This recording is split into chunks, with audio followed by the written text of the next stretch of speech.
Hello everyone, welcome back to my channel. আজ আমরা খবরের কাগজ বা অন্যান্য নিউজে যে শব্দগুলো সচরাচর শুনে থাকি সেই শব্দগুলোর ইংরেজি এবং তাদের দিয়ে ইংলিশ সেন্টেন্সেসগুলো শিখতে যাচ্ছি। এই শব্দগুলি হলো ধামাচাপা, পা চাটা, নজিরবিহীন, হাড় হিম করা, ময়নাতদন্ত, বেপরোয়াভাবে, অরাজকতা, সন্দেহভাজন, ধুন্ধুমার, ছত্রভঙ্গ, লাঠিচার্জ এবং সবশেষে অস্ত্র সম্বরণ। এখানে প্রথম শব্দটি হচ্ছে ধামাচাপা, আর এর জন্য আমরা ব্যবহার করতে পারি এই ওয়ার্ডগুলোকে কনসিল বা হাস আপ বা কাভার আপ। সব থেকে গুরুত্বপূর্ণ এই ওয়ার্ডগুলো। এছাড়া অন্যান্য ওয়ার্ডও ইউজ করা যেতে পারে। উদাহরণ হিসেবে তারা এই ঘটনাটি ধামাচাপা দেওয়ার চেষ্টা করেছিল। They attempted to hush up or conceal this incident. তারা আর তাদের অপরাধ ধামাচাপা দিতে পারেনি। They could no longer cover up their crimes. তারা সবাই সফলভাবে সত্যকে ধামাচাপা দিয়েছিল। They all successively hushed up the truth. জনগণ পুলিশের বিরুদ্ধে খুনটি ধামাচাপা দেওয়ার অভিযোগ করেছিল। People accused the police of covering up the murder. ২ নম্বর শব্দটি হচ্ছে পা চাটা। এর জন্য সবথেকে সুন্দর শব্দ হচ্ছে ফুট লিকিং বা গ্রাভেল। এছাড়া টৌডি হতে পারে বা ফ্ল্যাটার হতে পারে, যারা কিছু সুবিধে পাওয়ার জন্য পায়ের উপর পড়ে যায়। উদাহরণস্বরূপ, তিনি সর্বদা তার পা চাটতে প্রস্তুত থাকেন। এর ইংরেজি এভাবে বলতে পারি আমরা, he is always ready to lick his or her feet. এই সুবিধে পেতে আপনাকে মন্ত্রীর পা চাটতে হবে। You have to lick the minister's feet to get this benefit. তারা অবাঞ্ছিত সুবিধা পেতে অফিসারের পা চাটতে শুরু করে। They are grovelling at the officer's feet to get unwanted benefits. ৩ নম্বর শব্দটি হচ্ছে নজিরবিহীন, যার মানে হচ্ছে এর আগে হয়নি বা আগে কখনো শোনা যায়নি। এর জন্য সবথেকে গুরুত্বপূর্ণ ওয়ার্ড হচ্ছে আনপ্রেসিডেন্টেড। এছাড়া আনহার্ডও হতে পারে। উদাহরণ হিসেবে, দেশের সরকারের উপর নজিরবিহীন আক্রমণ করল বিরোধী নেতা। The opposition leader made an unprecedented attack on the country's government. সারা দেশে সরকারের বিরুদ্ধে একসাথে প্রতিবাদ, এটি ছিল একটি নজিরবিহীন ঘটনা। It was an unprecedented incident to protest the government together all over the country. এমন সুপরিকল্পিত নজিরবিহীন ঘটনা মানুষ প্রথম দেখল। People saw such a well-planned, unprecedented event for the first time. ৪ নম্বরে যে শব্দটি রয়েছে সেটি হচ্ছে হাড় হিম করা। অনেক সময় বলা হয় হিমশীতল করা। এবার এর ইংরেজি হচ্ছে স্পাইন চিলিং। এবারে কিছু বাক্য দেখে নাও। এটি ছিল একটি হাড় হিম করা নৃশংস হত্যাকাণ্ড। It was a spine-chilling barbarous murder. কলকাতায় এই হাড়হিম করা ঘটনাটি ঘটেছিল। The spine-chilling incident took place in Kolkata. হাড়হিম করা ঘটনায় মুহূর্তে সব শেষ হয়ে গিয়েছিল। All ended at the moment of that spine-chilling incident. ময়নাতদন্ত এই শব্দটির জন্য আমরা এই ইংরেজিগুলো ব্যবহার করতে পারি অটোপসি বা পোস্টমর্টেম বা নেক্রোপসি। ময়নাতদন্ত হলো মৃত্যুর সঠিক কারণ জানার একটি পরীক্ষা প্রক্রিয়া। Autopsy or postmortem or necropsy is an examination process to determine the exact cause of death. লাশটি ময়নাতদন্তের জন্য হাসপাতালে পাঠানো হয়েছে। The body has been sent to the hospital for autopsy. ময়নাতদন্তের রিপোর্ট ইচ্ছাকৃতভাবে ভুয়ো করা হয়েছিল। The necropsy report was deliberately falsified. বেপরোয়াভাবে এর ইংরেজি হচ্ছে রেকলেসলি। রেকলেসলি। তিনি স্বীকার করেছেন যে তিনি বেপরোয়াভাবে গাড়ি চালাচ্ছিলেন। He admitted that he was driving his car recklessly.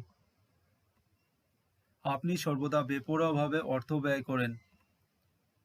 You always spend money recklessly. সে বেপরোয়াভাবে চলন্ত ট্রেনে উঠেছিল। He recklessly boarded the moving train. বিক্ষুব্ধ জনতা পুলিশকে লক্ষ্য করে বেপরোয়াভাবে পাথর ছুঁড়েছিল। The angry crowd pelted stones recklessly at the police. অরাজকতা এর ইংরেজি হতে পারে আনার্কি বা ললেসনেস বা ডিসঅর্ডার। এই ধরনের অপরাধ ও অরাজকতা আমরা আগে কখনো দেখিনি। We have never seen such crime and anarchy before. দেশ এখন অরাজকতায় ডুবে যাচ্ছে। The country is now sinking into lawlessness. দিনে দিনে এখানে হিংসা এবং অরাজকতা বাড়ছে। Day by day violence and anarchy are increasing here. এমন অরাজকতা দেখে মানুষ ভয়ে আছে। People are afraid to see such anarchy. 8 নম্বরে যে শব্দটি রয়েছে তার মানে হচ্ছে বিশৃঙ্খল, চিৎকার বা চেঁচামেচি বা গন্ডগোল, এইসব, ধুন্ধুমার, যার ইংরেজি হতে পারে আপরোর বা রকাস বা কেওয়াস। সরকারি হাসপাতালে চিকিৎসায় গাফিলতির কারণে ধুন্ধুমার বা তোলপাড় পরিস্থিতির সৃষ্টি হয়েছিল। Due to the negligence of treatment in the government hospital, the uproar situation was created. বিশ্ববিদ্যালয়ে ছাত্রছাত্রীদের বিক্ষোভে শুরু হয় ধুন্ধুমার পরিস্থিতি। A chaotic situation started with student protests in the university. মন্ত্রীর পদত্যাগ দাবি করে ধুন্ধুমার শুরু করে আন্দোলনকারীরা। Demanding the resignation of the minister, the protesters start a ruckus. সন্দেহভাজন এই শব্দটির ইংরেজি হচ্ছে সাসপেক্ট বা সাসপিশিয়াস। মেয়েটির মৃত্যুকে ঘিরে শুধুমাত্র একজন সন্দেহভাজনকে পুলিশ খুঁজে পেয়েছিল। Police just found only one suspect surrounding the girl's death. Police officer মাত্র একজন সন্দেহভাজন চরিত্রকে ঘটনার জন্য দায়ী করেছিল। The police officer was blaming only one suspicious character for the incident. সন্দেহভাজন ব্যক্তিকে পর্যবেক্ষণে রাখা হয়েছিল। The suspect was kept under observation. ছত্রভঙ্গ এই শব্দটির ইংরেজি হচ্ছে disperse বা scattered. আন্দোলনকারীদের ছত্রভঙ্গ করতে জলকামান চালানো হয়েছিল। Water cannons were fired to disperse the protesters or agitators. সাধারণ মানুষকে ছত্রভঙ্গ করতে কাঁদানে গ্যাস ব্যবহার করেছিল police. Police used tear gas to scatter the common people. আন্দোলনকারীদের ছত্রভঙ্গ করাতে পুলিশ বেশ তৎপর ছিল। The police were very active in dispersing the protesters. লাঠি চার্জ, যার ইংরেজি হচ্ছে ব্যাটন চার্জ। ব্যাটন মানে হচ্ছে লাঠি।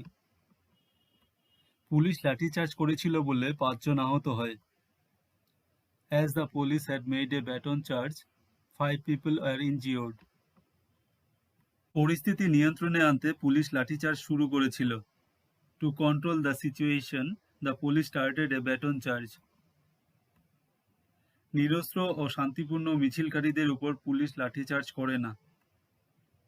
Police do not baton charge unarmed and peaceful marchers.